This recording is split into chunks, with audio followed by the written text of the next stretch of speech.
পশু পঙ্খিরা দৌড়াইয়া আসিয়া আদম আর হাওয়া দুজনের চতুর্দিকে দাঁড়াইয়া দাঁড়াইয়া বনের পশুগুলাও আল্লাহর দরবারে কান্নাকাটি করিয়াছিল।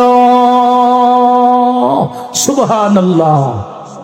وجعل بينكم مودة ورحمة وأذن في الناس بالحج يأتوك رجالا وعلى كل ضامر يأتين من كل فج عميق।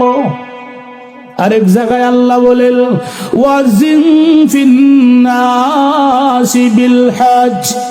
হ্যাঁ ইব্রাহিম আলাইহিস সালাম, আপনি ঘোষণা করুন, বিশ্ববাসীকে জানাইয়া দিন, আমি আল্লাহ এদের উপর হজ ফরজ করে দিয়েছি।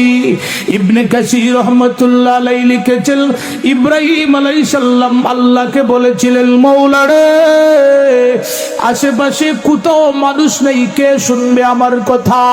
আল্লাহ বলেন, ইব্রাহিম রে, ঘোষণা দেওয়ার দায়িত্ব তোমার, আর মানুষের কানে পৌঁছাইবার দায়িত্ব আমি আল্লাহর। তোমার এই তালাশ করি রে মা একটা সুসংবাদ দেওয়ার জন্য।